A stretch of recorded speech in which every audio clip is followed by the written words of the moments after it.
Lees hoofstuk 18 vandag, goeiemôre, en net 'n vinnige opsomming wat ons nou gaan hoor, wat Jesus vandag vir ons gaan sê, wat hy ons wil leer, wat ons moet inneem, want dit is lewensbelangrik om in die koninkryk van God te kom.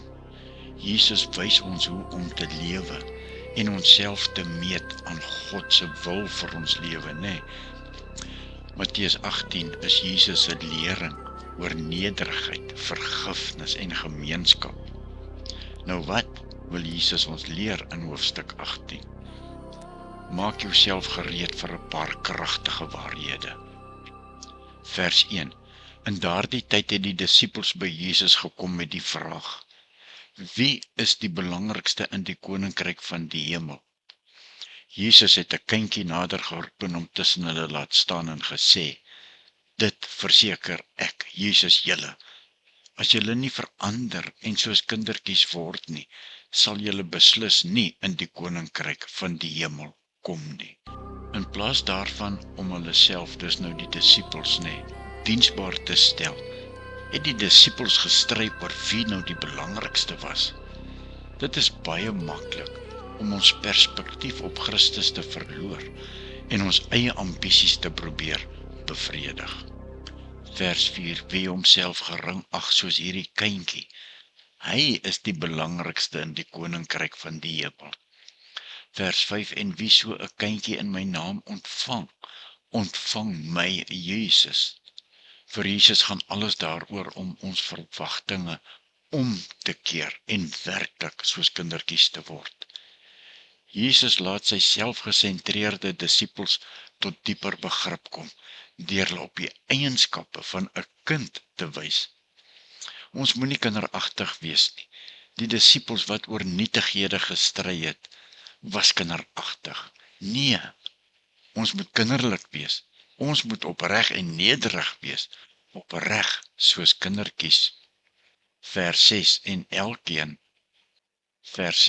elkeen wat een van hierdie kindertjies wat in my glo, van my afvallig maak, vir hom is dit beter as hy met 'n groot meulsteen aan sy nek in die diep see verdruk. Jesus het gewaarsku dat enige iemand wat veroorsaak dat 'n kindjie se geloof geknou word, swaar gestraf sal word. Kindjie en kleintjie kan hier ook oordragtelik dui op iemand wat soos 'n kindjie geword het. Dit wil sê, 'n ware disipel van Jesus. Vers 7, hoe jammer tog vir die wêreld, dat daar dinge is wat die mens afvallig maak. Sulke dinge kom noodwendig, maar weet die mens deur wie dit kom. As jou hand of jou voet jou van my afvallig maak, kap hom af en gooi hom van jou af weg. Dit is vir jou beter om vermink of krepel die lewe in te gaan, as om met albei jou hande of voete in die ewige vuur gegooi te word. Vers 9, en as jou oog jou van my afvallig maak, ruk hom uit en gooi hom van jou weg. Dit is vir jou beter om met een oog die lewe in te gaan, as om met albei oë in die vuur van die hel gegooi te word. Ons moet struikelblokke wat tot sonde lei, uit die weg geruim. Dit beteken nie dat ons letterlik liggaamsdele moet afsny nie, maar dat mense en programme of leerstellings wat die geestelike groei in die kerk bedreig, dit moet verwyder word. Jesus sê dit sal beter wees om met een hand hemel toe te gaan, as om met albei hande hel toe te gaan. Vers 10. Julle moet nooit een van hierdie kleintjies minag nie, want ek, Jesus, verseker julle dat hulle engele in die hemel gedurig deur by my hemelse Vader is. Want die Seun van die mens het gekom om te red wat verlore is. Hoe dink julle? As iemand 100 skape het en een van hulle raak weg, sal hy nie die 99 daar in die bergveld laat en die een wat weg is, gaan soek nie?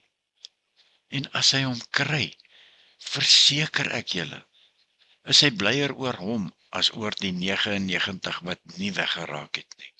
So is dit ook nie die wil van julle Vader in die hemel, dat een van hierdie kleintjies verlore moet gaan nie.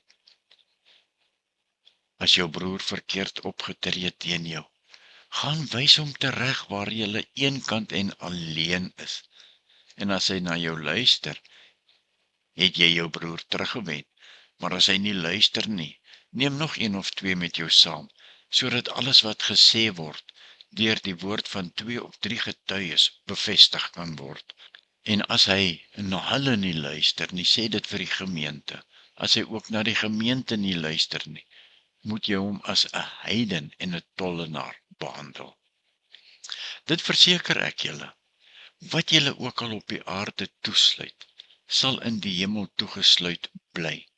En wat julle ook al op die aarde oopsluit, sal in die hemel oopgesluit bly. Vers 19, verder verseker ek julle, as 2 van julle op aarde oor enige saak saamstem en daaroor bid, sal my Vader wat in die hemel is, hulle dit laat kry.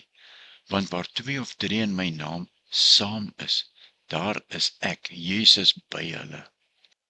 Ja, dit is 'n vooruitskouing na die dag wanneer Jesus nie meer na die liggaam by hulle sal wees nie, nê. As 2 gelowiges waarlik oor iets saamstem, beteken dit baie meer as wanneer duisende op 'n oppervlakkige manier saamstem, omdat Christus by hulle teenwoordig is. Vers 21, daarna het Petrus na Jesus toegekom en gevra, Here, hoeveel keer moet ek my broer vergewe, as hy iets verkeerds teen my doen? Selfs 7 keer? En Jesus antwoord hom, ek sê vir jou, nie 7 keer nie, maar selfs 70 maal 7 keer. Daarom kan die koninkryk van die hemel vergelyk word met 'n koning wat besluit het om saam met sy amptenare hulle boeke na te gaan. Toe hy daarmee begin, is een amptenaar na hom toe gebring, wat miljoene rand geskuld het. Hy kon dit nie betaal nie. En daarom het die koning beveel dat hy en sy vrou en sy kinders en alles wat hy het, verkoop en die skuld betaal moet word. Die man het voor hom neergeval en gesoebat. Ag, gee my tog uitstel. Ek sal u alles terugbetaal. En die koning het hom jammer gekry, om laat gaan en sy skuld afgeskryf. Toe daardie man buite kom, het hy een van sy mede-amptenare raakgeloop wat hom net 'n paar rand geskuld het. Hy het hom gegryp en gewurg en gesê, betaal my wat jy skuld. Sy mede-amptenaar het voor hom neergeval en hom gesmeek, gee my tog uitstel, ek sal jou betaal. Maar hy wou nie, en hy is daar weg om hom in die tronk te laat gooi, totdat hy die skuld betaal het. Toe sy mede-amptenaar sien wat gebeur het, was hulle diep teleurgesteld gewees, en hulle het alles wat gebeur het vir die koning gaan vertel. Die koning het hom laat haal en vir hom gesê, jou skurk, al daardie skuld het ek vir jou afgeskryf, omdat jy my gesoebat het. Moes jy nie ook jou mede-amptenaar jammer gekry het, soos ek jou jammer gekry het nie? Die koning was woedend en het hom oorgegee om gemartel te word, totdat hy al sy skuld betaal het. Vers 35. So sal my Vader, sê Jesus, wat in die hemel is, ook met julle maak, as julle nie elkeen sy broer van harte vergewe nie. Ons sluit af vandag met die vraagies, nê? Wat het Jesus ons nou vandag eintlik in Matteus 18 geleer? Wel, ten eerste het ek gehoor wat Jesus oor nederigheid sê. Jesus vergelyk nederigheid met klein kindertjies en daarom sê hy, 1. Word soos klein kindertjies om die koninkryk binne te gaan. Vers 1 tot 5. Moenie ander laat struikel nie. Vers 6 tot 9. Soek die verlore skaap wat van Jesus al weggedwaal het. Vers 10 tot 14. Moenie in konflik lewe nie. Gaan na die persoon en maak dinge reg. Vers 15 tot 20.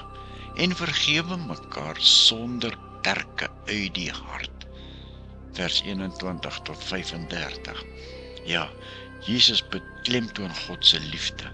sy barmhartigheid en die belangrikheid daarvan om ander met vriendelikheid en medelee te behandel. Ek groet julle vandag met die liefde van Jesus Christus. Seën, vrede en genade vir julle almal. Amen.